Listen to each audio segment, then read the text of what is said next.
Thank you for tuning in to the Critical Conversations podcast, brought to you by Mind the Frontline. Established in 2023 as a 501c3, Mind the Frontline is your ally in the journey to support those who selflessly safeguard our communities. Their core mission revolves around pioneering innovation in research, education, and overall well-being, specifically tailored to healthcare, military, and public service frontline first responders. The Critical Conversation podcast is a dedicated space for police, fire, EMS, allied health workers, dispatchers, air medical, and military personnel, along with their families. Here, we dive into the heart of the matter, tackling essential topics such as mental health strategies, recovery methods, treatment options, the latest research, and professional development opportunities. Before we dive into today's episode on Critical Conversations, we do want to, however, acknowledge the nature of our discussions. Some of the content discussed may be triggering or intense as we explore the challenges and the triumphs within the first responder community. We recognize that these discussions may evoke strong emotions or memories. If you or someone you know is struggling and needs immediate support, we urge you to reach out to your agency's mental health resources or your local peer support group. In time of mental health crisis, you can always contact the National Suicide Prevention Lifeline by phone or via text at 988.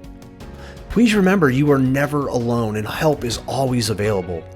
At Mind the Frontline, we are more than just a podcast. We are a community committed to fostering resilience within the entire first responder family. So whether you're on the front lines or supporting those who are, we invite you to subscribe, engage, and be a part of this vital mission. To learn more, please visit us at www.mindthefrontline.org. Now let's dive into today's critical conversation.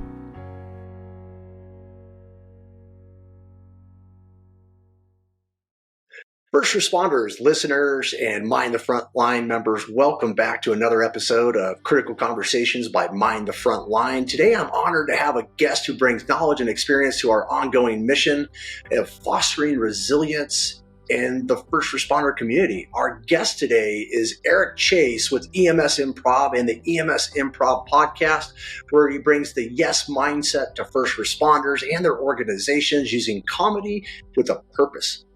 Eric is a speaker, he's an educator and a trainer who provides transformative presentations and workshops to help improve organizational engagement through experiencing the power of yes, leadership, collaboration, compassion, authenticity, resilience, and more. You can find his website at www.emsimprov.com. He's also on YouTube, Spotify. You can check him out on his website, all those common podcasts.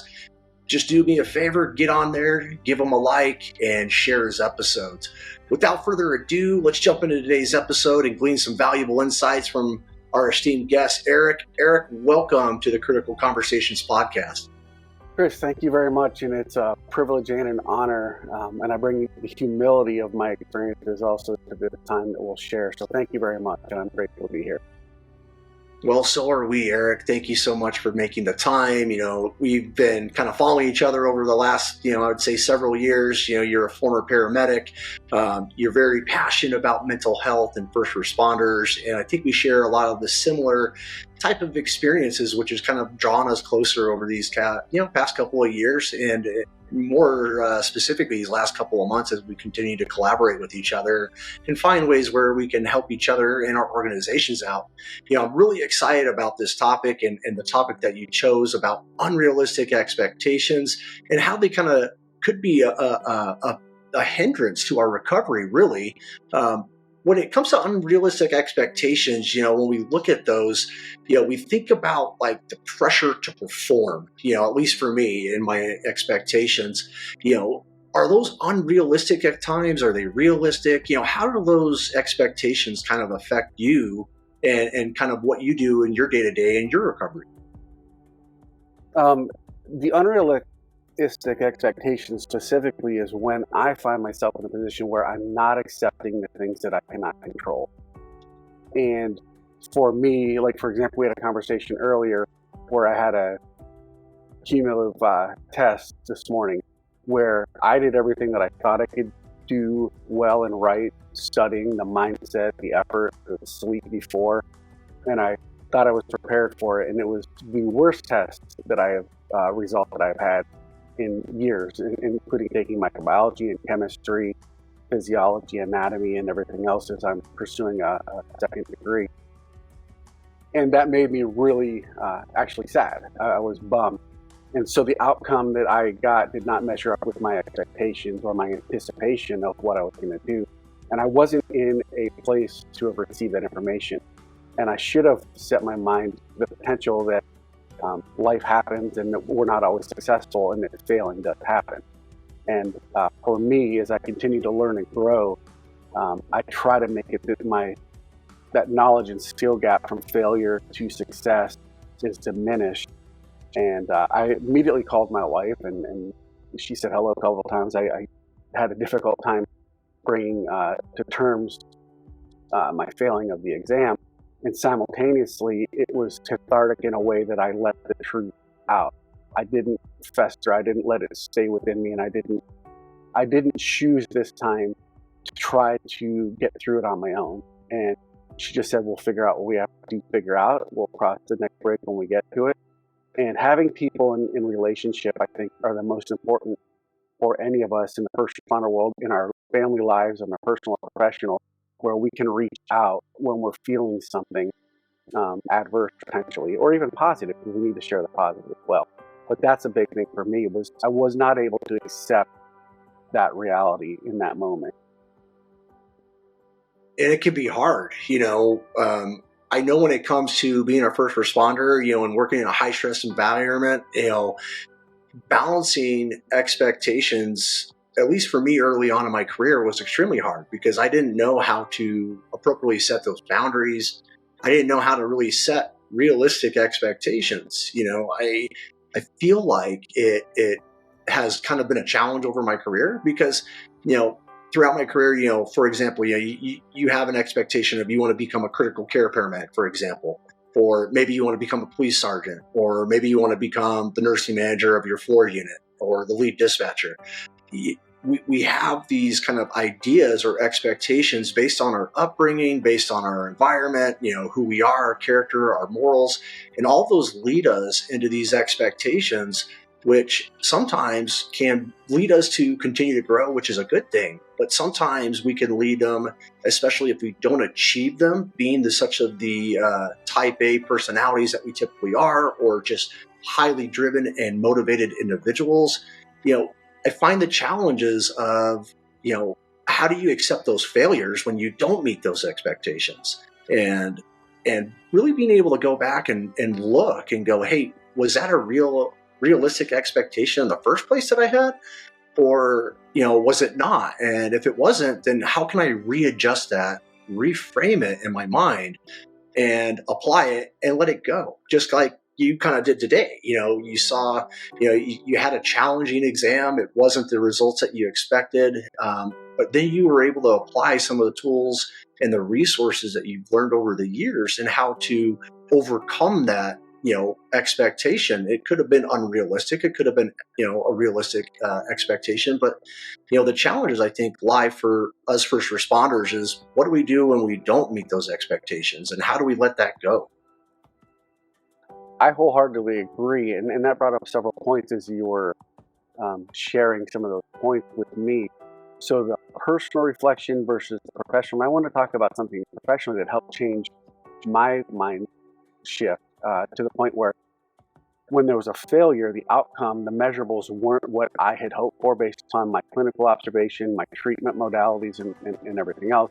And the patient outcome still wasn't what we would have hoped, or we get titled as lifesavers. We save lives. We were critical care paramedics. We flew. We were on the streets. We were in the back of the ambulance. And I changed my mindset to saying I only alter circumstances. And I had to come to the realization that me altering the circumstances may have led that patient at least to be able to survive to the hospital where family or friends could be there to have those potential goodbyes. Altering the circumstances are what we do in our lives anyhow, and we can do them either positively or negatively, depending on the resources that we have around us and our willingness to be transparent and vulnerable. And I've grown in my vulnerability, and that's a big key. But changing my mindset to I'm altering circumstances, and hopefully I'm doing them to the best of my clinical judgment, my clinical skills, and my education. And with that being said, to the personal as well as the overarching professional, who are we doing these for? Is it my motivation or is it someone else's motivation that's leading us down a path? And that That's a good point. unexpected or unanticipated realization, when the motivating factor is not intrinsically within you, do we still step up, or do we have that difficult but honest conversation with the person or people that are holding us accountable for something that we're really not wanting to engage in? What is our mindset and our focus? And is that what's driving us? And is that the goal that we see for ourselves? And, we have to have these questions with ourselves. And for me, I'm fortunate that I have a family and authentic relationships and friends.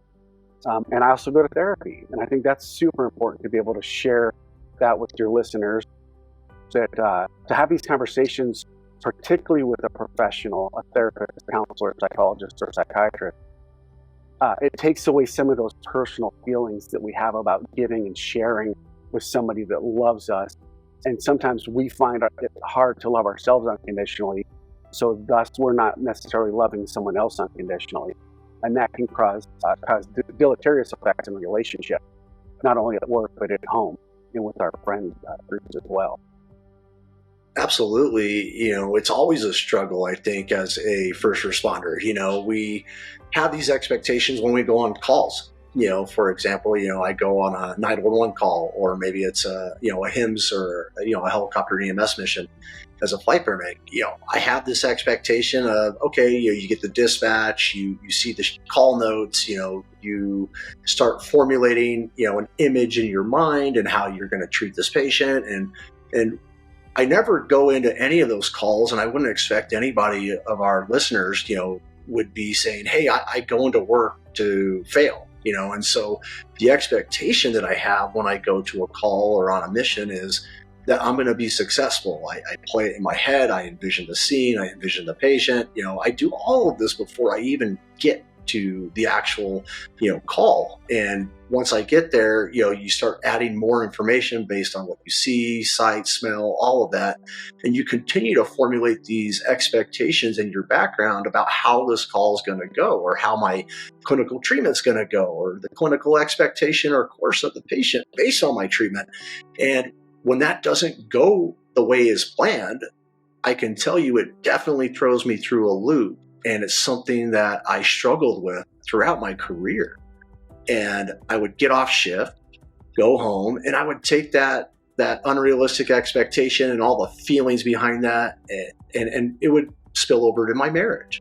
And I find myself also having these unrealistic expectations, or expectations when I do something at home that I get frustrated over or creates resentment. And I have to really have that mindset. And I love how you put that, because you really do need to get yourself into that mindset of vulnerability, and really just exploring yourself and asking yourself some tough questions. Why do I feel like this? Did I do everything right? And I love how you put it, your goal, the expectation that I should have had going to some of these calls is, I'm going to be the best clinician I can be today. And that should be, that's a realistic expectation. Going to this call saying, hey, I'm going to save this patient and be a hero and make a difference in somebody's life. While obviously that is my goal, it should not really be an expectation of what the potential outcome could be. And I see that as always being a challenge, especially in my recovery early on, because I really had to get in that mindset that you talked about, Eric, and really kind of get in my head and, have those hard conversations with myself. It's interesting. I've grown so much in my vulnerability that the authentic relationships and the people that are around me, for those that are accepting of that, and maybe we're all facing something, so not to presuppose that we're not, and simultaneously being my authentic self, being the best I can be in the moment, has minimized some of those negative outcomes that I've felt about myself. And if it's okay, I want to talk a little bit about neuroplasticity in our brain, talking about the inner critic, where the dorsal prefrontal cortex is kind of our inner critic. Don't say that, or what if I do that and I'm wrong? So we're already setting ourselves up, fear, right? We're already engaging in that fear response before we've even acted. So then we know, as paramedics and both that have flown, that's not safe, one. It's unhealthy, too, and we're not going to be our best clinician with those inner critics flowing if they're not safe, if they're not managed, if we're not containing them within the confines of the knowledge and the education that we have. And that's a big thing that I think so many of us do when we start to feel that anxiety, we start to feel those emotions. We don't contain them within the confines and the construct of the education and the learning and the simulation and the actual patients that we've seen previously. Whether it's the age of a patient or something that is just so horrific, if we don't re-engage as quickly as possible, then it's the whole, what am I trying to think of? Excuse me. Self-fulfilling prophecy is going to happen. So I went in there with the anxiety, and then all of a sudden I'm proving myself right by not being able to manage the expectation or be clinically appropriate. And you're feeding your narrative. And yes, I'm feeding my narrative. And then, so you get off shift, and then feeding my narrative is unhealthy. And then for me, it would be, would I go to choir practice at the end of a shift if I was working overnight, and that'd be, several of us would go out to drink at 6 or 7 in the morning. And what is that doing? It's masking, it's hiding the symptoms as opposed to me confronting them and dealing with them, or calling a friend or a priest or a pastor or my counselor and just saying, hey, or even my wife, having truly good, authentic relationships with people where you can be honest and vulnerable, I think is important. But I wanted to kind of bring that one piece in, because if we're feeding that narrative, as you said, we're going to be in that loop cycle and not in a flow state, or not in a positive flow state. We're going to be in a negative flow state, and we're going to cause harm to ourselves and the people around us.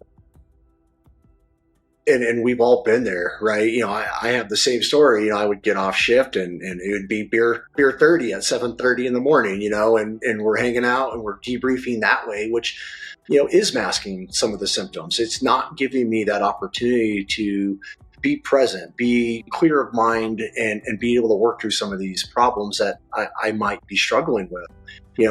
These expectations that I had for my shift, the expectations I have when I get home, the expectations I have for my bills, whatever life might throw at you, it spills into all aspects of it. I wanted to talk a little bit about, how you think the culture of first responders, whether it be police, military, dispatcher, any of the lines, when it comes to the culture of first responders, do you think the culture sets us up as we come into this industry or this profession with unrealistic expectations of, hey, we're going to save everybody, we're going to be a hero, we cannot be sad, we're never going to be struggling, all these expectations, right, which I feel like are unrealistic. Saying now that if I was to go back and restart my career in fire or EMS and say, hey, I'm going to get through 20 years and I'm going to come out unscathed, I'm not going to have any issues, I'm not going to struggle with, some of the calls that I've seen, that was my expectation coming into it.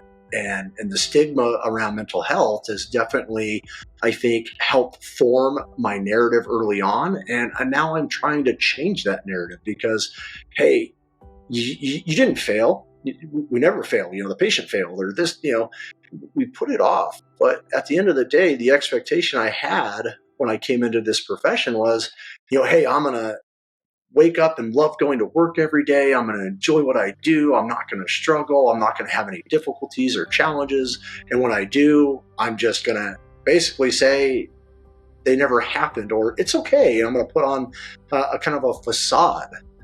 How do you feel like the industry as a whole plays into this with the culture of first responders, EMS, fire, police, any of that? Looking present and going backward, I want to bring up a couple things to your point. Firstly, I believe that we are truly improving in the affective roles, where we're learning to effectively deal with our emotions better. There are organizations and systems and leaders and managers that are starting to finally come on board, and starting to provide services. So I'm seeing that there is that positive tilt or change. And yet, if you go back to my upbringing, and I just turned 56 today, and I say that for a couple reasons, not because it's my birthday. Happy birthday, by the way. Well, thank you very much. We have to look at, like you said, our upbringing, who we were around, and what organizational mindsets we were involved in and with. I was in the military after I graduated college. Kind of silly, and yet I learned a lot of things. And it was all mission objective, mission focused, and there was no failure. You couldn't fail. Failure meant somebody was going to die. Failure meant you did something wrong. You didn't have the right fire mission. You weren't on point. You weren't paying attention. And then subsequent to that, you couldn't show your emotions. You had to just react and respond and deal with the next thing that's coming up. In law enforcement, it was very similar. You had to put on these facades and these walls and these masks to be tougher than you may want to be or were, in order to kind of bloviate and be that big person, and have that mindset where you were going to win, and it was you versus them, because otherwise it's the worst case result. And we know that those things happen, but are they happening more frequently? And we're training for the worst case scenario as opposed to the everyday things that we have to deal with in order to potentially keep us from having that worst case outcome. So communicating better with people, having those effective skills, learning resiliency and communication. And I think as I've grown older and realized and talked with people like you and other organizations and going to therapy and listening to my wife, because she would flat out tell me, it's never your fault. Well, this isn't something that I intend to come off as. It's the environments that I was in that said speaking up or talking about your mental health or your lack of mental wellness was not appropriate. It wasn't good. It was only going to bring everyone down around you. So the missional focus was not going to be end with a positive result because you were a failure. You acted inappropriately. You did the wrong thing. You weren't on point. So understanding and understanding childhood trauma and understanding our environment and understanding all these things are so vitally important if we're willing to do that dive. And again, this will be the third time I say it, this is how important it is. Counseling can help us. It has helped me. And I still need it to continue to maintain that focus and learn new things in the nuances of, am I feeding back into the narrative of the negative narrative, or am I learning a new tool and receiving a new gift? So I could be my authentic self. I could be truly present, accept things that are going on around me, even if I don't agree with them. And so everything that I grew up in, I even saw it early in my HIMSS career. And when we changed it with the organization I was working with, it was all mission, mission, mission. And they specifically changed that so that we were less inclined to take an unsafe flight if the weather was going to be an issue. Why didn't they say the age of the patient? They only gave a weight if we knew it was a pediatric, because they didn't want us to think that we should be missionally focused, that military mindset of let's do it regardless of our safety. And I think those things changing, a cultural shift in that, when managers realize it's not always about that end result of getting a patient from point A to point B, it's about the entire team, the professionals, the clinicians, the pilot getting there safely, or the EMS crew in the ambulance. If it's unsafe, it's unsafe. And we have to be able to know that and speak the truth to that we can at times say no. It was 3 to say yes, 1 to say no, and it was no. And in those situations, we were going to be evaluated. And I could stand on every time that I made that no decision that it was right for the safety of us.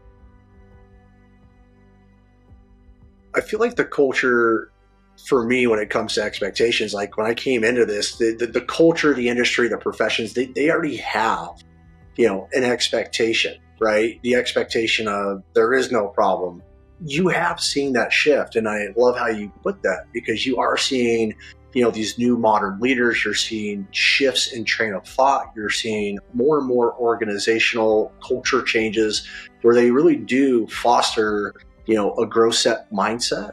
It's okay to make a mistake, but it takes years sometimes to change some of the things that we were exposed to and some of those expectations that we had early on as we continue to grow throughout our career.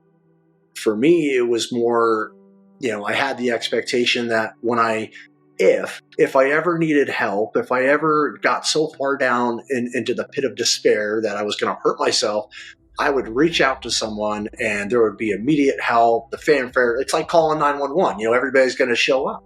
That was kind of my expectation. And then I also had the expectation of, hey, it was okay to kind of speak up, because we were kind of in the trend of adjusting culture, I guess, within the industry. But I do realize that, not only 5 years ago, when I first started bringing up my mental health issues, I started going right into that expectation of, okay, I will just, I'll be able to go in, I'll get therapy, I'll start some meds, and boom, everything will be okay. I'll be back on the ship, and yes, I'll be fixed. And that's unrealistic. It's also unrealistic to say that we don't really talk about this and the challenges surrounding, the unrealistic expectations the industry sometimes puts on us, whether it means, completing a mission, going to a difficult call, dealing with leadership, whatever that might be. I feel like some of the expectations, have slowly changed, but you still see a lot of ego, and you see a lot of fear, because it does take time, as you mentioned, as that kind of stimulus comes in through my prefrontal cortex, and I have to now figure this out. It's really my own mindset that helps with that narrative and helps kind of make sure that it's kind of like a checks and balances. It's as it comes in, before it goes out and I commit as an expectation, I really kind of bring in a momentary pause, as you would, and really kind of evaluate that expectation to make sure, like, does it align with me, who I am, what I'm doing, the mission at hand, and is it achievable? And if it doesn't meet some of those things, then it causes me to question that expectation that I have. I feel like, as we continue to move through the topic, when we talk about expectations around social media, I feel like the perception around social media, whether you're a firefighter or a nurse or a physician, we all follow social media and we see all these other people and all these influencers and people that are within our industries, and we start kind of formulating our expectations around that. How do you feel like social media kind of plays into, expectations, good, bad, or indifferent? So I think it's each one of those things, and it depends on the lens for which we're looking through and what has been going on with us. And one of the things that I'll say is, if my reaction or response to something seems angry or anxious, I then need to reflect on the guilt shame cycle that I'm going through.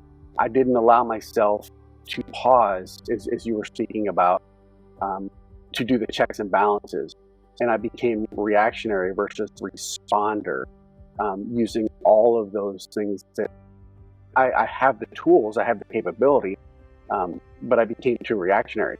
And I think a lot of the things that people post from a reactionary standpoint are those cries for help, and I'm not trying to cast a negative aspersion on people that are doing this. In many cases, social media, we feel safe and comfortable by expressing anything. And at the same time, what checks and balances do we go through before we put it out there? So is that somebody that we need to look at or reach out to because it seems negative, derogatory, or off-putting? And if it is, from our lens or perspective, what's hurting that person? Secondarily, the overtly and the profoundly toxically positive person, and I just learned this in talking with Daniel Sundahl a couple weeks ago. Toxic positivism, and in that case too, what are we using that excessive positivism to mask and cover up for the hurt, the guilt, the pain, the shame, or the trauma that we may have experienced or bore witness to? So I think the paradigm is all, and I think social media creates a place that can be safe if the person is using those checks and balances, and yet simultaneously, the people that are seeing that and receiving it may not be in a mindset or a good mental state to receive it. And so then we start seeing these outlandish conversations and arguments, and from just the EMS professional posts or social media, you see some that are very thoughtful, that nip that in the bud, to keep people from, saying things that are irresponsible or unprofessional, ethically poor, not clinically sound, and simultaneously, we all want to stand on the First Amendment, and I'm not going to be dismissive of that. Yet, if we're not being thoughtful, and if I'm not trying to hurt somebody, then the outcome can be harmful. And then the consequences to me, let alone to whomever may have been hurt, need to be considered. And I don't think that we take enough time as humanity, and I'm growing every day to try to do a better job, as well as I know you are. But it creates a space that can be very, very unsafe. And as opposed to using the word trigger, I've started saying a catalyst for inappropriate or appropriate responses. And I like that. In any way, shape, or form, I want to be a catalyst of positive change. And that's less about my words; it's much more about my action. And when I feel incongruent with my words versus my actions, or vice versa, then I have to self-reflect. And I love your point of saying the checks and balances. We're all capable of it, and yet some of us need tools to assist us to improve how we evaluate what we're going to do. And the whole analogy, we have 2 ears and 1 mouth. If I were to listen more, I would be much, much better off to allow space for someone. I have a friend that's in law enforcement, and we have very weighty conversations, and that person has had a level of suicidality as well. And that person will always ask, do you have space for this, or do you have space for me? And that consciousness and that conscientiousness of the other person, I think, is important, because I can belabor any point, but if my wife came home and had a hard day, and I just start rattling off all the bad, sad, ugly, horrible, or even positive things, it's going to create an environment that is not necessarily congruent for homeostasis, to use a medical term. We know that life can have its ups and downs and ebbs and flows. And with saying that, I'll get to the point. No, I mean, you feel like, Eric, it's you brought a lot of good points there, so I'm trying to unpack that, but that was powerful. I do like the fact that you always, and you taught me this early on in one of our earlier conversations, hey, if I have the space, reach out. If I have the space, I'll take it. I'll definitely help out where I can and provide that. But if I don't, just know that it's not you. It's just I don't have that capability. Having those expectations early on now, that has reframed my expectations of just our personal relationship, right? Being able to go, oh, okay, I know that when I'm having a bad day, instead of just going, blah, word vomit everything, or here's all my negativity and I hate the world, hey, Eric, do you have the space? I kind of need to work some things out. I have some catalyst going on. I love that word, but bringing that home, or being a word vomit for someone who's not able to take that, it can be very detrimental, not only to them but for you, because you're looking to try to get some sort of feedback as an individual to help you maybe process this. It's also nice just to be able to vent and get it off your chest. But sometimes, our expectation of, oh, if I vent this and word vomit and get all this negativity out, I'm going to feel better. And that's not always the case. Because that other person might not be able to receive that, and they just kind of, you may not get what you were looking to get out of it, and you could also have just made someone's day just a little bit worse. And we need to try to be avoiding that, and really be thoughtful on what we're doing and how we're doing it. And I love how you kind of brought up like humility, vulnerability. Those two things, I feel like if I would have really started incorporating and really started growing personally early on in my career as a first responder, would have helped me out a lot along the way. I can honestly say that when I became more humble so that I didn't know everything clinically as a medical provider, because that's the expectation when you get, you're a paramedic, you need to know everything and you should be able to know everything. And if you don't, you feed that loop narrative and that negative kind of energy that comes with it. I've had to go, hey, I don't know everything. It's okay, but I want to learn everything that I can. And that kind of shifted my mindset into learning and growing clinician, as a clinician. I didn't really practice that in my personal life until much later on, but it's something that you have to work at every day. It's not something that just comes and goes. I like how you brought up therapy, because therapy and some of the tools that I use, like my daily reflections, doing some affirmations in the morning, my daily reading, going to my counseling sessions. For me, I'm in sobriety, so I go to my AA meetings at night. I go to my men's group and do readings. Like, those are all things that I've had to incorporate to get me to that point where I am humble, I am vulnerable, I can think about others before myself. I don't necessarily react. Now, am I perfect? No. And the expectation that I have for myself now is I'm not going to do that 100% perfectly every time. I'm going to strive for progress, not perfection. I love that. I'm going to strive for progress, not perfection. And I think if I could assimilate that to my minute by minute, my daily kind of thinking and mindset, I'm going to be much better as well. Talking about those expectations again and kind of where those came from and what motivated us or put us in a position to have these expectations that are unrealistic. And all of that to say, when we're creating space and when we're giving to others and we're using that empathy plus action creates that compassion space, a lot of people are unwilling or unable to do that for themselves, and they're going to give. And there is science out there now that proves that the more you need or the more burnt out you are, to use that phrase, the more you lean into self-compassion and in that vulnerability and in reaching out to somebody that's got this space, that you're healthier for that. It doesn't mean you're going to solve that problem in that 30, 45-minute conversation with therapy or with a peer or a professional or whatever that person looks like.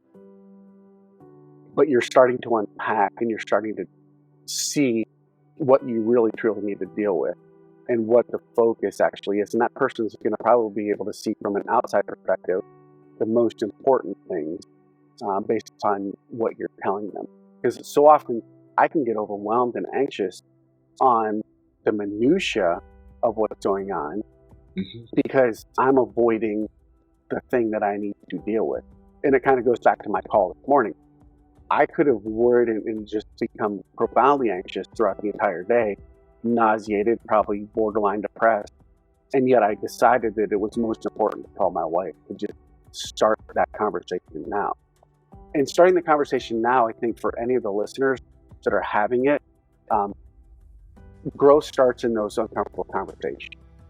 They do. They really, really do.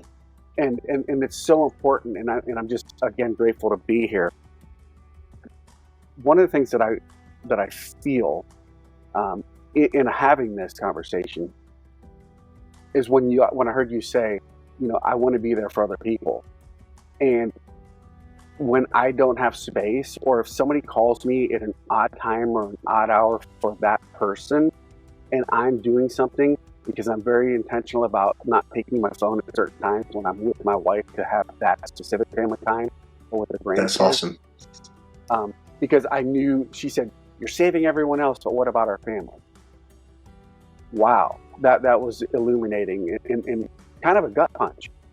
And it wasn't very powerful. it wasn't out of disrespect to me, and yet I needed to be mindful of and be present with the people that I'm doing life with 90% of the time.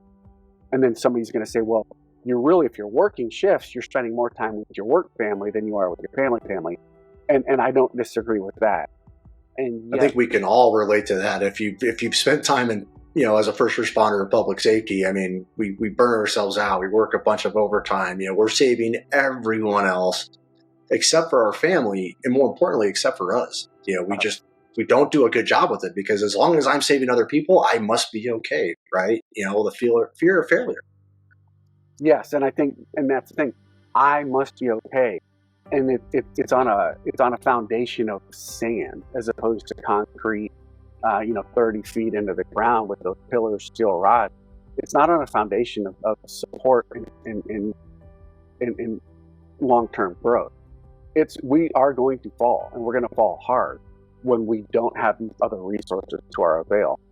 And to my point, like I was at the gym yesterday, I started jogging again, thank goodness, coming off shoulder surgery, and I got to 4.7 miles, but in the midst of my time, my phone rang, and I had the earpods in, I was listening to a podcast, and that person called at a time that it caused me a little bit of alarm, because that's not their normal kind of MO with me. And so I didn't stop the call, but I moved out, or I decreased my pace, which isn't a great pace anyhow, but I was moving forward, right? So I decreased my pace so I could get on there and say, hey, can you text me, are you okay, ?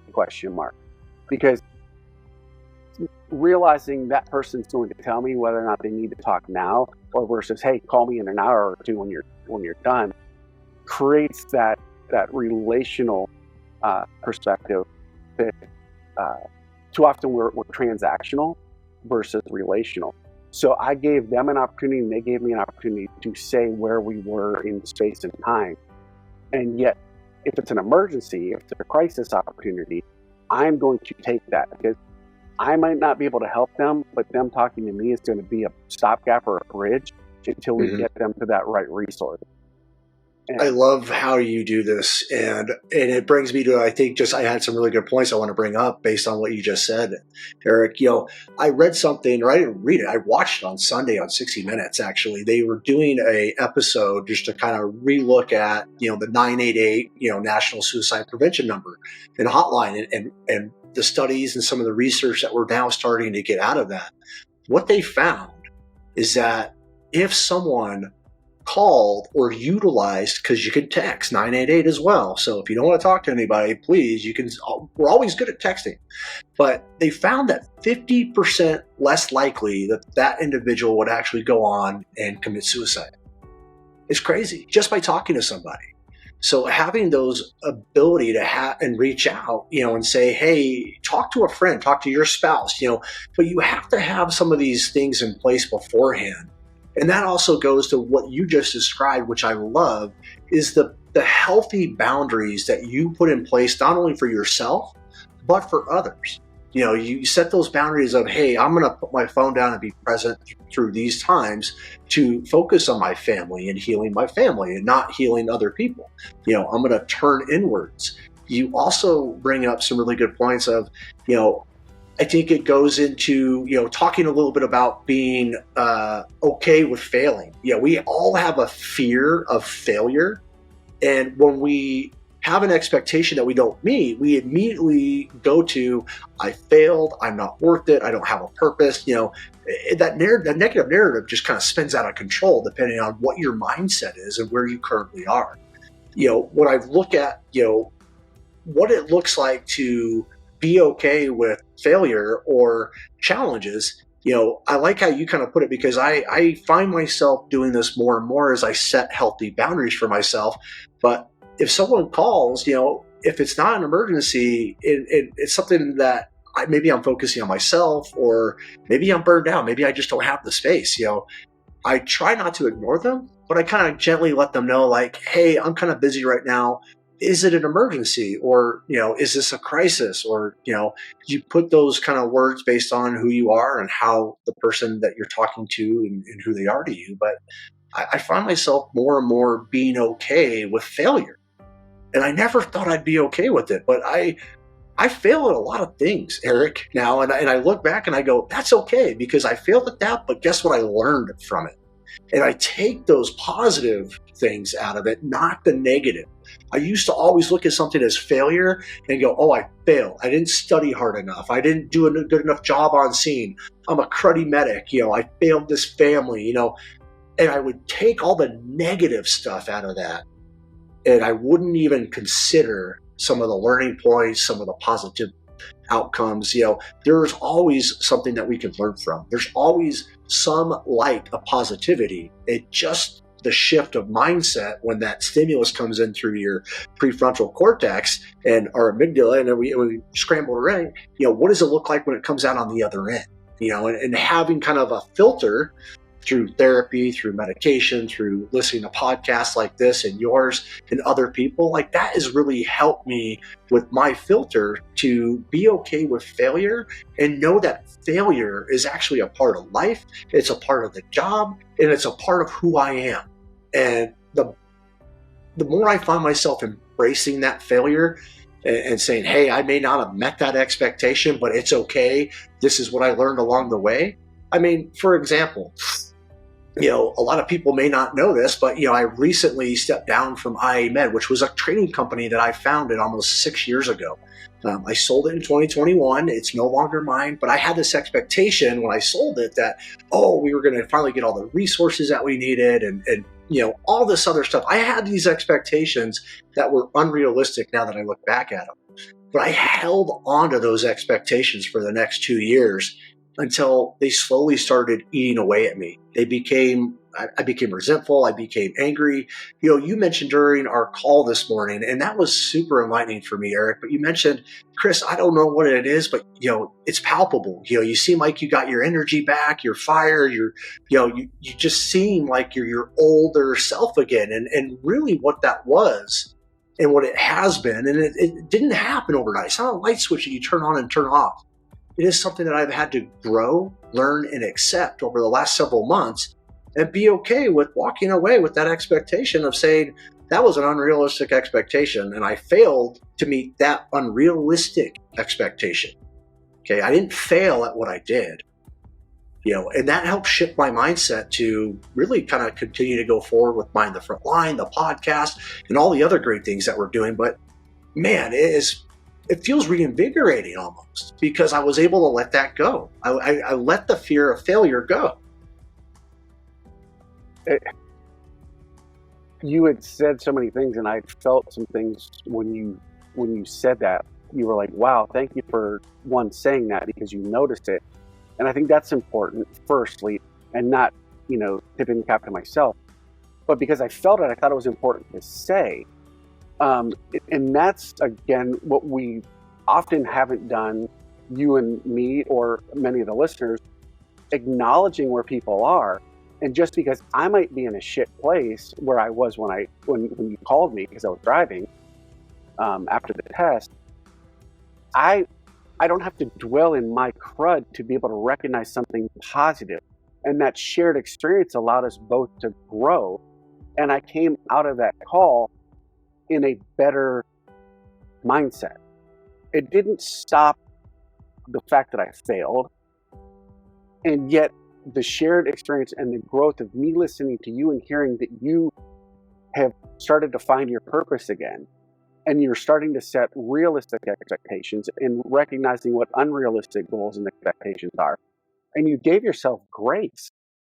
You realized that this isn't always going to be a negative, even in that moment of failure, because there will be a lesson. And the lesson was, is I got to hear your spirit. I started to renew and restore the mindset that's only going to keep me more positive and successful by not dwelling in my emotional heartache of failing. Because I'm not stupid. But I'm pretty black and white linear, and these test questions are multiple answers. Just like if you're taking care of a patient or yourself, there's multiple possibilities. What's the best or the least worse, and you have to get to what's the most appropriate, what's the most appropriate, right? I love how they put that. And so with all that being said, I'm grateful that we had that conversation for me to be able to share that. And I think that's important for humans, for us to be able to shine a positive light and recognize and affirm and validate what people are doing, even when that's not where you are. And because we've been such a contentious society, the world is so violent, it appears, and yet we see stories of love and grace every day. And those aren't the ones that we're sharing, because people want to, it's easy to get drawn to the negativity and the shit and all the negative stuff going on, the war in Israel, all this stuff at home, politics, but I think what we did in that moment, just in that phone call, Eric, is, you were having a rough morning. I was just calling to check in about this podcast. But because of the tools and resources and what we're trying to both do in our recovery, you were able to share with me. I had the space to take that on. But you also, in the moment of your failure, you gave me grace and gave me kudos, and that built me up. And I was able to come and it wasn't transactional, right? It was, we were able to support each other, and that's the way it works. This is why connecting with other people is so darn important, and being vulnerable and exposing and saying, hey, having these real conversations, it's okay, because we can have those conversations. We can create these spaces to have the conversations where, man, you walked away from that phone call feeling better. Okay, you recognize it wasn't going to just be the end all be all, but it set you on a trajectory and a path today that may have been, better, hopefully, than where you currently were. Like you mentioned, you could have just gone home, moped, been depressed. But this is what a community of first responders helping other first responders does. I think people don't really realize that. And so that's why I want to kind of spotlight that conversation, because we put into actions tools of our own recovery to help each other build ourselves up. And that allows us to do amazing things. It's contagious. I also love how you brought up grace, because we are not kind to ourselves. I am my own worst critic. We always say that, but really I beat myself up into a bloody, I don't even need to be here. When I decided to try to take my life in January of 2021, I had gotten myself to a point where I was a failure. I did everything wrong. There was no reason why I needed to be here. I didn't have a purpose. I had lost everything. But from that, I learned a lot too. I may have failed at killing myself. Great. I love it. But I did not fail in succeeding and recovering myself. And I think that's important. And we left that conversation, which I think a lot of people I talked about this on another podcast episode, but you said, hey, I love you, brother. And I said the same thing back. Hey, love you too, man. A lot of people just we're not human enough. I feel like we're not vulnerable enough to really kind of, check in with people. Hey, I love you. I appreciate you. Thank you for being here. Thank you for what you do and what you bring to this earth, to what you bring to my community, more importantly, in our friendship.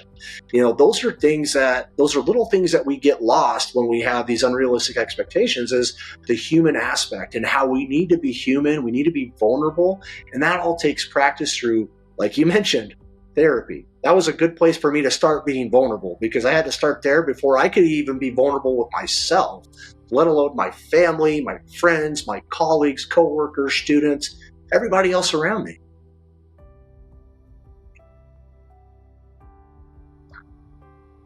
Got me right in the field, sir, Chris. Sorry, man. It was a power conversation that we had, and and it's important for the listeners, the viewers, to hear this. I mean, because we do get emotional, and it's okay. Eric, I cry all the time. It's one of the most relieving things to let some of the negativity out and really get myself to a stripped down, vulnerable state where I can, hopefully rebuild myself and continue to grow. Yes, wholeheartedly. To that point, for the people that are listening that are going, it's not that easy. To normalize saying, I love you, brother. It may be uncomfortable to hear, and it wasn't for you, or it was a reactionary response and you said, I love you back. But when I'm feeling like I'm worthless, I don't need to be here anymore, I filled my life again, I filled my children, I filled my patient, I filled my instructor, I can feel and see all those failures. And at the same point in time, they have given me reasons to continue, to persevere, to be successful the next opportunity. And you continue to talk about failure, and people, we do exercises with improv, and one of them is tell me you want to be seen or heard, and tell me simultaneously that you're hoping that nobody sees you. Because a lot of us, I think, feel that. And Yeah. when we take that moment to say hello, even as simple as that may be, that person feels human again in that moment. And that may have been the catalyst for them not to choose to suicide that day. And I know it's not just that. Obviously, it takes so many other things. But it's the simple humanistic approach to caring about one another. And we don't have to do it with everyone, but if we start doing it with our coworkers and in our community of healthcare, military, EMS, law enforcement, dispatchers, if we can do that, as you're doing with Mind the Frontline, in our family, our community of people, we can't overextend ourselves. But this is a great group of people that we need to normalize those types of conversations and yet still hold each other accountable. And agreed.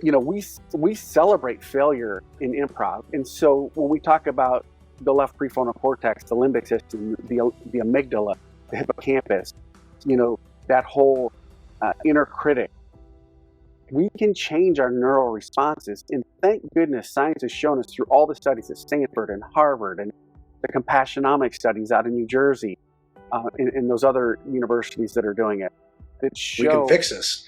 We can fix it. And your brains can get new response mechanisms by experiencing these things. I oftentimes am looked at as this big, imposing, kind of not necessarily happy individual. I am rather a matter-of-fact person, and yet I use some of these tools to be more authentic. And when people know that I'm more authentic, I might not have the energy for them and they for me, and that's okay.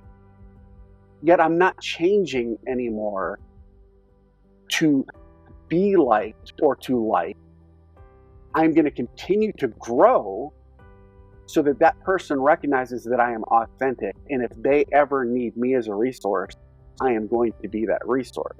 And hopefully at the very least, it's a smile or a thoughtful conversation, and giving them the space to be their authentic self. And well, you say that, Eric, and I don't think I've ever seen you without a smile on your face, for the most part. It's you've always been kind of a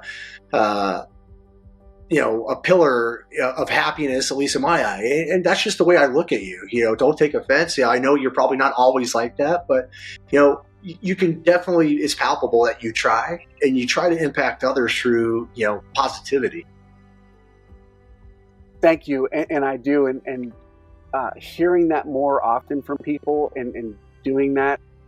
One of the things too is when you give compliments to a person, just because they don't receive it in the way that you gave it to them does not mean we should stop giving it to them. And you even apologized, and at that point, I, one, accepted your apology, and two, didn't feel any kind of way, shape, or form that you had done something for which I needed to receive an apology from you, and yet I honor your apology. So I can accept things, and that's where I'm learning those things, to be my most authentic self, to release the facades of a uniform or a title or a position or education. And improv has done all of these things because I have social support with that. I'm learning to adapt to things. We're using humor, and I just want to say this quote. It was interesting that it came up in a memory today specifically, but humor is the universal solvent against the abrasive elements of life. And that was by Alan Simpson. and it was Agreed. That is awesome. Like that. It addresses, when I know I can feel again, it may be uncomfortable to realize that I felt something because I have anesthetized myself from the trauma, the hurt, and the pain, or even the fear of sharing something negative, or like my failure today. Simultaneously, we got to the point where we were smiling, and I knew that, again, I'm human and that's okay, and this too shall pass, because I have tools and I'm implementing tools and I'm seeking new tools to grow, right? Yeah. So the humor works on, humor gets us feeling again, as long as it's good humor, safe humor, not the dark humor that we often have relied upon in the public safety and the veteran world, where, did you see that, blah, blah, blah, blah, blah, and trying to make light of something because we're really not addressing how it made us actually feel. With doing things like that, in improv and doing these exercises, when I, for the first time, went to a class, well, I have to digress for a second, if that's okay. That's fine, yeah. I'm My enjoying wife the conversation. My wife does not love when I share this because there are some expectations of me from her that I haven't met successfully or completely. So when I share these things, it's kind of a reminder to the people that are holding us accountable that we can do better. And sometimes that response or reaction isn't, hey, I see your progress, there's work to do. How we receive it is not always the way that it was intended. So in December of 2016, I don't know why I was in a low place emotionally, but she came home from work and she needed me to have space for her. And she was talking, and then she looked over, and we were a few feet apart, and she said, "Are you hearing anything that I'm saying?" And I swear to you that I'm not being melodramatic in this moment. I'm not trying to be theatrical in saying this. I said, "All I hear is blah, blah, blah." And she said, without hitting me over the head with a How'd that go? hand, Yeah. dude, she didn't throat punch me. She literally said, "You need to find your joy." And that pierced my heart, just like our conversation earlier. So when I had tears, and when I told you were getting in my feels, those were good things, because I'm able to feel and then react and respond appropriately to those, or I'm putting myself in a better position to react and respond to them appropriately. A few weeks later on New Year's Eve, we had gone to an improv show on opening night in Oklahoma City. And the kind of person that I was, there's 400 people in this auditorium. I'm in the most upper row on the very aisle right beside the exit. Tell you a little bit about my past and trauma and experiences. That's where I had to sit. Yeah. That's not where she would have sat, but yet she was going along to appease, to coddle, to not have me make an outburst or be anxious or whatever would make her feel uncomfortable. So yet I'm sure she was uncomfortable, yet she was going along. And at the end of their performance, they said, "Hey, in a couple weeks, we're going to do this free improv training." And without missing a beat, I looked at her and I said, "I'm doing that." And she kind of looked at me like, 1, you're not funny. 2, you don't like being around people. This is totally out of character for you, Eric. Yes, this is 100% not within your character or the person that she knew in that moment, right? Yeah. And those were all things because I was not being transparent. I was not being vulnerable. And if anything, I was being a bleep most often. And not because I wanted to, but I wasn't trying not be. And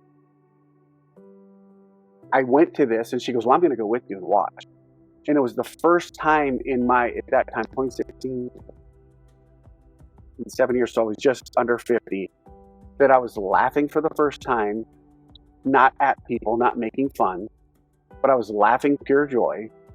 The facades and the walls of my defense mechanisms were coming down. I was becoming my most authentic self. I had social support. There was humor. I was adapting and responding to things I couldn't control. And we were yes-anding other people. And to quote a partner of mine, Cristela Carrizales, when you say yes and you're opening yourself up. Yes is the acknowledgement or the validation of what's being said. That's the acceptance. You do not even have to agree with it. Okay, and I think this is paramount. The and is opening yourself up, and this is Stella, my partner. You're opening yourself up to the opportunity to experience. And ladies and gentlemen, listeners out there, however you identify, we say no way too often. And the most important person that we say no to is ourselves. Agreed. I was saying no to so many other people, or yes to so many other people, and helping them, just like my wife said, you're saving all these other people, what about our family? I didn't know how to be vulnerable with my wife for fear of feeling like a failure to the person that has supported me in more ways than most people, if not all people on this earth. So in doing so, in starting to laugh again, I started to feel, I was able to start addressing things in my life that I was not doing well, that I wasn't addressing at all, and that I needed to heal. And a lot of it was that awakening of emotional awareness. You know, we talk about leadership and emotional intelligence, right? You know, I can still be a hard A. I can still be tough. I can still be missionally focused when I have to. And yet when I have all these other things, education, relationships, accountability, I can tell people with earnest and honesty that I don't know something and ask for help, where I would not have done that before. And then I started doing improv training, and then I started learning, and then I started teaching, and then that's what brought me to starting the EMS improv, the engage, being mindful, and sharing or telling our story, and doing exercises that they give you all the feelings that you would have in real life without any of those adverse consequences. And that's where you start succeeding by failing and knowing that you have the social support by doing something that is so silly, wrong, and it broke the game. And yet we do it again. So getting up, redoing it, moving forward, and learning the tools. And the biggest two are saying yes and. The yes is the acknowledgement or the acceptance of whatever's going on. Because if you don't do that, you're not even going to be able to address it. Yeah. And then the and, as Stella would say, open yourself up to the opportunity experience. Add your piece to that. And until we're willing to add ourselves into what's going on around us, we're going to be looked at as less than. We're going to be looked at as obtuse or ignorant or angry or sad. And all those things are okay if they're real and in our actual emotions. But how long do we want to stay in any of those places without moving through them and finding those places of healing and peace that I want all of us to have? I think it's moving through the emotions that I've gotten better at versus getting stuck on a specific emotion, so to speak, you know, and helping ourselves out, we have to be better about taking care of ourselves and opening ourselves up to different thoughts, perspectives, feedback, you know, and I like how you kind of put it, you know, I used to not say no a lot. I would always be an open book, an open channel, you know, 24/7 live, you know, so to speak. And that just isn't healthy. It's also very unrealistic when it comes to keeping yourself going, not burning out, your family, relationships, and stress, you know. So I've really had to come up with setting some realistic milestones, but I've had to use tools to do that. You know, I've read books. I've looked at Atomic Habits. You know, Ryan Holiday, some of his books. I've talked to other people like you, Eric. I learn from other people because now that I can open myself up and be vulnerable, I can understand that, hey, I don't have all these tools. I don't have all these resources, you know, but hey, maybe here's someone that does, or someone that that appears to have it together, or the resource that I'm trying to grow. And I start learning how they did it, you know, and it doesn't happen overnight, but it does help me as I continue to move through some of these emotions that I experience. And some of them can be very, very powerful. Some of them are even crippling sometimes, but I'm able to transition through them and not get bogged down or stuck into one. But I've had to set up those realistic milestones and expectations and really, you know, utilize that checks and balance before it goes back out. And that's one of the hardest things, at least for someone like me. I'm very reactive. I was way more reactive when I was an alcoholic and before I even got into recovery and treatment and started working on myself. I was a very reactive person, reactive on social media, reactive on my replies. Everything in life required a level 10 response, and all hands on deck. And I've been able to, over time, through tools, healing, and all the other resources that I have, learn that, not necessarily do I need to have this grand old emotion or response. Sometimes no response is the best response. But then I had to come up with, okay, well, now I got to leave that alone. And how do I feel comfortable doing that?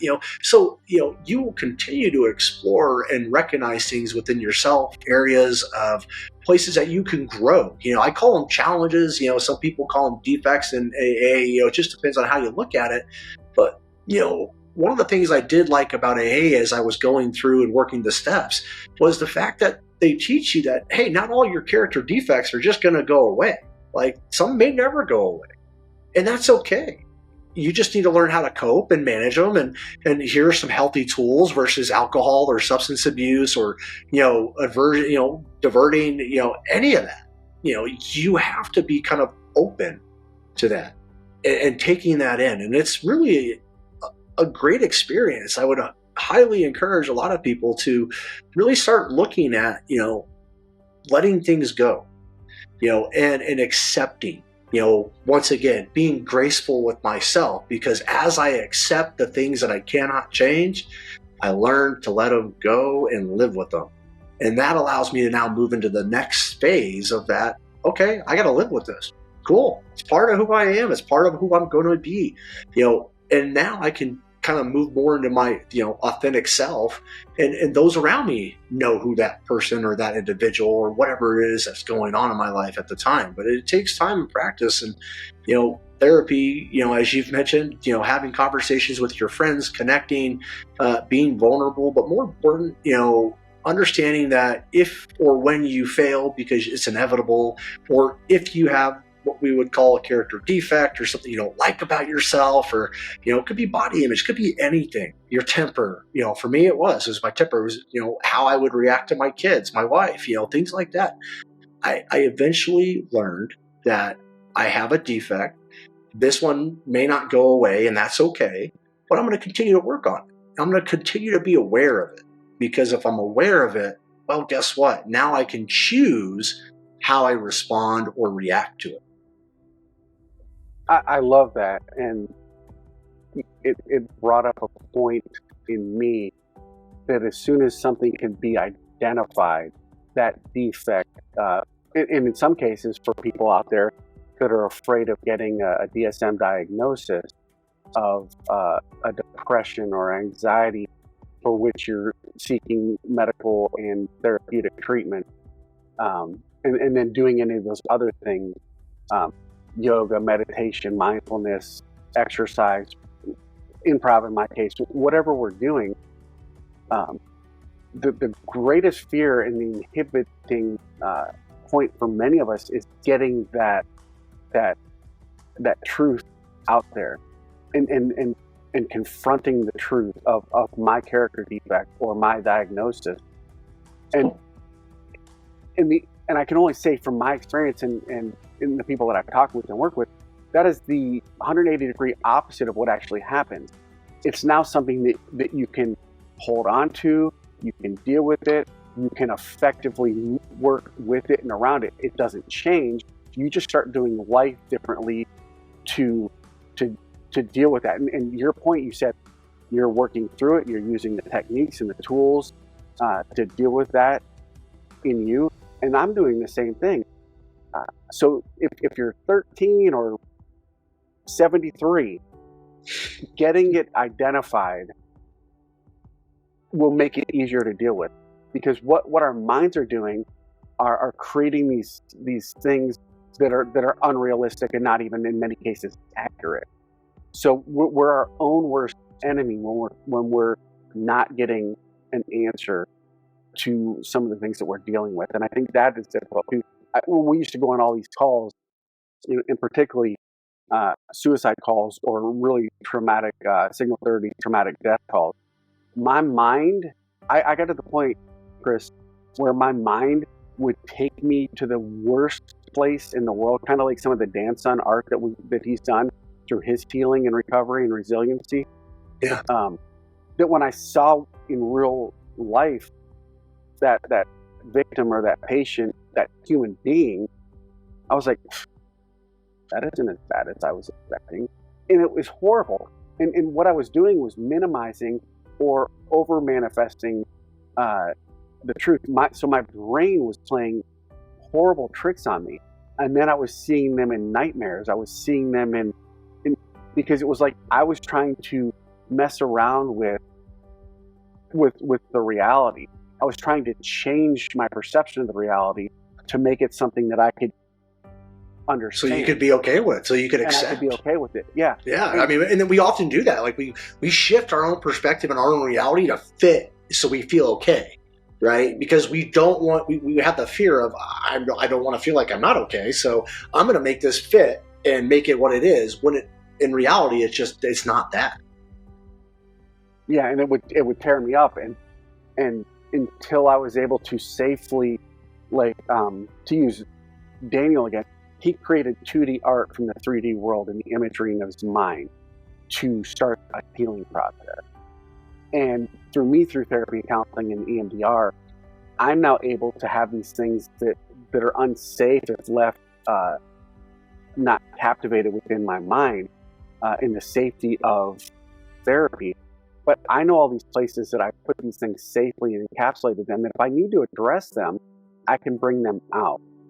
And now I'm having the tools to safely deal with that, where if it's something comes up with something that went on with me and my dad, 20, 30, 40 years ago, and he and I are having a conversation, and there's that catalyst for a negative or adverse response, I can remember that I safely put it away because I've unpacked that, I've dealt with it, I was the bull, I dealt with it head first, and now I can say and react or respond more appropriately usually, because I have unpacked it and I've taken out the minutia, the garbage, and my feelings, so I can have a cognizant, cogent conversation about this is what I felt at the time, without having all the manifestations of anger and frustration and violence that I could look like I was getting ready to exhibit.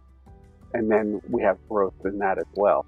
So that's the other way that I've become much more relational, is by having been able to safely and securely put these things away that I've worked on, in order to have an honest conversation about them later without all the other stuff coming up, and then stopping usually a conversation from being safe to unhealthy. And the fact that you're able to recognize that, I'm sure that as you continue to work on yourself and your recovery, you've gained a lot more tools to be able to do that, if that would be a safe assumption. I feel like, at least for me, early on, I didn't have those tools, but now I do. And for those of you that are listening or watching this episode, I highly encourage, take some time and really try to unpack and understand kind of, it's okay to fail. It's okay to not be perfect. It's okay to not hit some of the expectations that others, or worse off, you put on yourself. It's okay. And it's okay just to sit there and work within yourself to try to grow. The more that you're able to be awareness, at least for me, has been a key part of my recovery, but I didn't just become aware overnight. I had to really ask hard questions. I had to stay focused on what I was trying to go, because as you mentioned, Eric, your mind wants to kind of play tricks on you and take you down paths and throw up narratives that just are not there. And so I've had to really learn more about myself, and navigating my own brain. And that's really kind of been cathartic for me, because I'm able to go outdoors now and be at peace, and I can let things go and wash off of me. Whereas before, they would just, someone cuts me off in the morning on my way to work, it just sets up my whole day to be negative, and I wouldn't let it go. Why? We hold on to some things that just are so unrealistic that it does become a negative detriment to your recovery, who you are as a person, and who you want to be. It inhibits your own growth. So, you really got to be vulnerable. Say I love you. Check in with people. All these things that we've kind of talked about during this very powerful episode, those are things that don't happen overnight. So having the expectation that you're going to listen to this episode or watch it, and you're going to take what me and Eric said or some of the things that we use in our own lives, and immediately things are going to get fixed or they're going to be rosy, is not a realistic expectation. But taking some of these points away that Eric shares and applying those principles to areas of your life can be extremely impactful and a good start to your recovery. And for those of you that are in recovery or getting over some of the trauma that you've had, or just working on your own personal or professional development and keeping yourself well, take some of these tools, these tips, these tricks, some of the points that Eric and I shared, and incorporate them if they work. If they don't, then there's no need. But I always tell my students, try something once and see how it works for your own process, because unless you try someone else's ideas or you're open to those, you're only going to know what you know and what you've been exposed to. And you get siloed. You don't really grow quickly or sometimes not even past a certain point. Eric, I thought this was a very insightful conversation. I'd love to have you back on. Are there any key points based on the discussions or any thoughts you'd like to leave the listeners and the viewers today on today's episode about what we've talked about, with unrealistic expectations or really anything? You've hit on so many great points. Well, first of all, thank you. And yes, in just a few minutes here, one thing that I heard you say is without saying it, when like a person cut you off, and why would you carry that through the rest of the day? And many of us, including myself, have allowed that to happen in our lives. And what are we trying to control that we have literally no control over, versus what are we avoiding dealing with? And there's that juxtaposition of control and power versus feeling impotent in lacking a purpose or lacking acceptance of ourselves in those failure moments. So why am I reacting and responding so viscerally to something that I literally had no control over, versus there are things in my life that I can start controlling, and at the very least my reaction and response to those actions. So in confidence, I walk around with a much more bold confidence today. Not because I don't feel like a failure, not because my inner critic isn't clicking often, not because I don't have imposter syndrome like I do even when I'm speaking in a large group. I'm learning how to control those things, and I'm using tools from you, Chris, and my therapist and people that I've had on the podcast. And because they're sharing with me, it's also validating to them, and we're willing to listen. And the last two things I want to say is giving grace to yourself, forgiving yourself, and knowing that you didn't create the environment for all the circumstances that you're dealing with or not dealing with. You have seen and witnessed trauma. You have had trauma committed upon you, and we have done things to ourselves that I would hope no human would ever have to do or would have chosen to do. Be present and address the issues. Your sense of purpose is not devalued because you've experienced something, even though we wish to minimize who we are on this plane of humanity. And I'm just so thankful and appreciative of the opportunity that we've had to share. And if people are hurting out there, there is a way out. And it might not be Chris's way and it might not be my way, but if we jump in that hole with you, and you say, why are you here with me? We know a way out. And I'll leave it with that. But there is a way out. There is a way out. We can fix this. Studies show that. We're not broken. We've had an insult to injury, right? So, I love what you've said, Eric. I feel like a lot of us who really champion mental health along first responders would be willing to jump into any hole. And you're right. It may not be my way. It may not be Eric's way. It may not be the National Institute of Health's way, but I can guide you. Eric can guide you. The National Suicide Prevention Hotline, for example, can guide you on a way out and to start that. And it's always better to start than just lay down and die. We hope that each one of you, especially if you're suffering, has that strength to at least stick up a hand, reach out, text somebody, call someone, and let them know that you're hurting and be vulnerable. It's okay to hurt. It's okay to feel emotions, especially if you don't know how to process those emotions. It's okay. You didn't fail at anything. You didn't let anything down. You didn't let anybody down. You didn't let yourself down. Unrealistic expectations, they can be the death of you if you let them. But if you slowly start reframing and shifting your perspective on realistic expectations and what is realistic versus unrealistic, at least you can start bringing in that awareness, and that can help in your recovery. So as we wrap up in another enlightening episode of Critical Conversations by Mind the Frontline, we want to extend a heartfelt gratitude to Eric Chase with EMS Improv. Please go check out his website at www.emsimprov.com. His depth and knowledge to today's conversation truly enhances the mission of promoting first responder mental health and wellness along with recovery. If you did find today's discussion enlightening as a listener or as a viewer, we want to stay connected with you. So please do me a favor, subscribe, like, and leave a comment and interact and engage so we can all share our experiences and learn. Not one of us has the answer, but together, collectively, we can rise together. Alone, we fall. Your subscription ensures that you never miss an episode, and it's a powerful way to show that your commitment to fostering a better health and wellness along the first responder community. To our dedicated listeners, thank you for joining us on the critical journey. Your support makes the impact of these conversations resonate even further, so please share. Give this some love, get it out to the people that mean the most to you. For more information and additional resources, you can always visit the Mind the Frontline website where we have blogs, resources, state-by-state, national, and so much more at www.mindthefrontline.org. Together, let's continue these critical conversations and build a stronger, more resilient first responder community. Until next time, take care, stay strong, and mind the frontline. To our dedicated listeners, thank you again for joining us on this critical journey.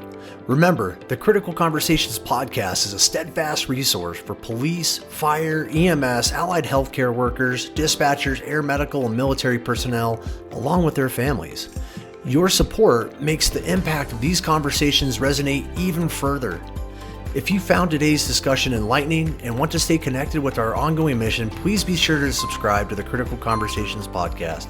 You can find us via Spotify, Apple Podcasts, YouTube, and the Mind the Frontline website. Your subscription ensures that you will never miss an episode, and it's a powerful way to show your commitment to fostering resilience within the entire first responder community. For more information and additional resources, visit our website at www.mindthefrontline.org. Together, let's continue these critical conversations and build a stronger, more resilient first responder family. We thank you for being a part of the Critical Conversations podcast. Until next time, take care, stay strong, and mind the front line.